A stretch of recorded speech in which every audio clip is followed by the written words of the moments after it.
The Pixel 7 rumor mill is in full force yet again. And now they're talking about the possibility of the existence of a mini Pixel 7, a Pixel 7 mini, if you will. And I think there's basically no chance of this happening.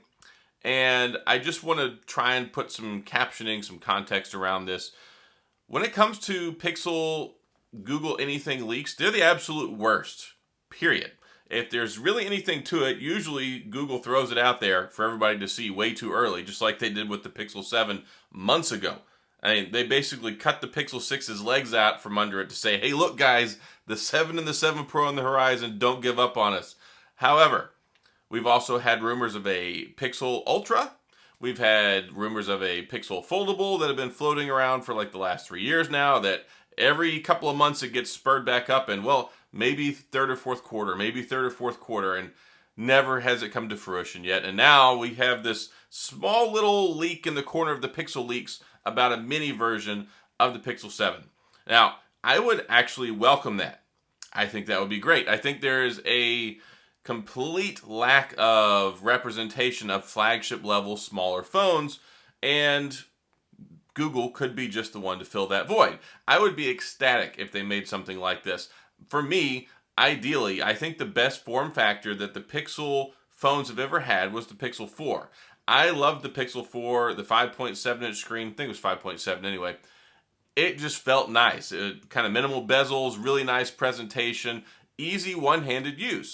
And that's something that not to be overlooked and scoffed at, because I tell you what, so I'm recording right now with my iPhone 13 Pro. If I didn't record my videos with this, I wouldn't own it. I prefer my iPhone SE 2022. Yes, I am a crazy person. I use my iPhone SE 2022, which, oh, here it is right here. Has my SIM card in it. I use it for my Tesla. It's my daily Apple driver. So I always carry two phones. I always carry an Apple, I always carry an Android being my primary. And this one right here, I love it. 4.7 inch screen, easy to use, one-handed. I've got my Touch ID, everything I could possibly want here. I mean, well, not everything. I would like better camera capabilities and things like that. But Apple, I think, has done a fantastic job with the SE 2022. So it would be something that I would love to get my hands on. If they made, like, let's say a 5.5 inch, 5.7 inch, legitimate, smaller, good, easy to use, one-handed form factor Pixel 7 with flagship specs, I would be all over that. Right? Especially if they gave it the 120 hertz refresh rate. I would even be okay with 1080p in that position, because you don't need a Quad HD screen whenever you're talking about like a 5.5, 5.7 inch screen. It's really even almost impossible for the human eyes to tell the difference between Full HD Plus and Quad HD Plus around that size. Now, when you get a big boy like the Pixel 6 Pro, yeah, I want the Quad HD Plus. That really pops on here. You get better, more sharper images and less pixelation, and everything just looks better. So I don't think this is going to happen. I think basically nowhere in the realm of possibility will this happen. But if it does, I will be first one in line to go buy one, because I think that would be fantastic. Especially we're talking about the Pixel camera, the new one. So we got the 50 megapixel. I would have questions about that, because when we look at what we got with the Pixel 6a, they use the older camera. It's got a smaller kind of camera bar on the back of it, if you will. The sensor on the big 50 megapixel camera is much larger, and that's, I think, one of the reasons why they bumped up to the larger form factor with the 6.1, the 6.4, the 6.7 inch.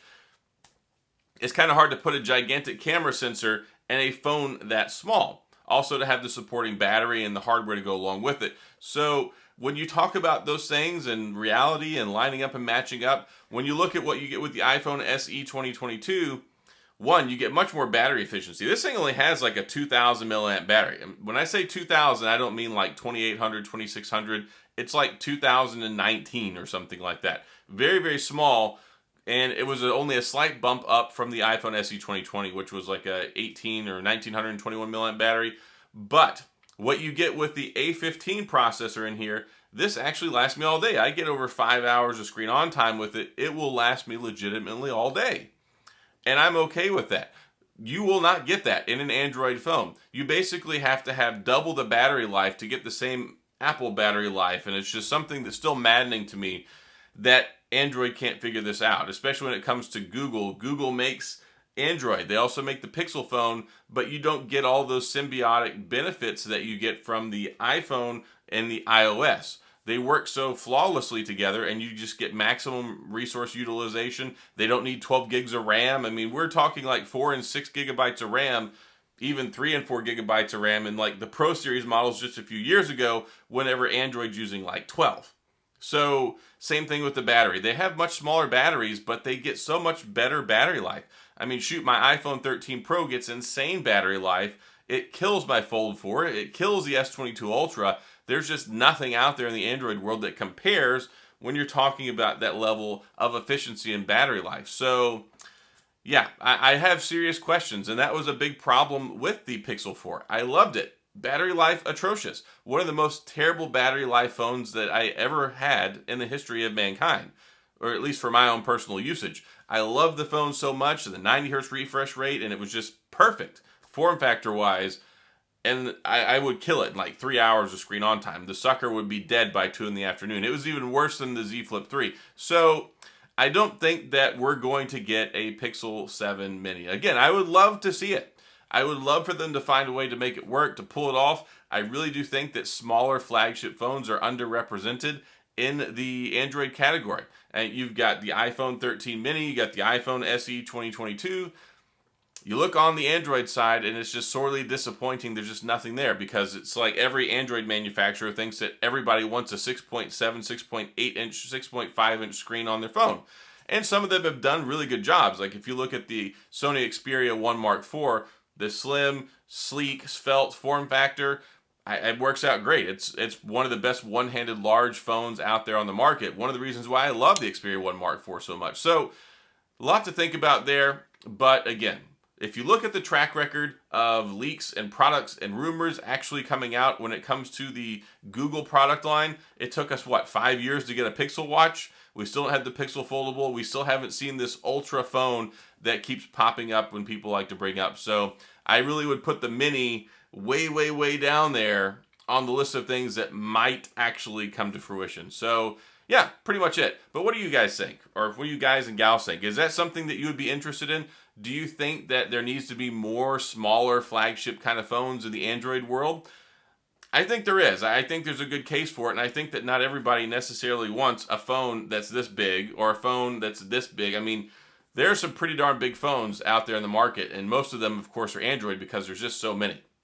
So yeah, that's all I got. If you have any questions or comments, then please feel free to go into the comment section. I will get back with you. If you enjoyed the video, if you like the Pixel content, then please hit the like and the subscribe button and the little notification bell if you want updates when new videos come out, because I'm putting them out every single day. Like every day I put out a new video, sometimes 2. And sometimes I'm crazy, you might get 3, but that's very rare. That's like one of those 3 or 4 time a year kind of occasions. Usually it's just 1. So yeah, that's all I got. I'm done talking. So as always, thanks for being here. I appreciate you taking the time out of your day to watch this video, and I'll see you guys next time.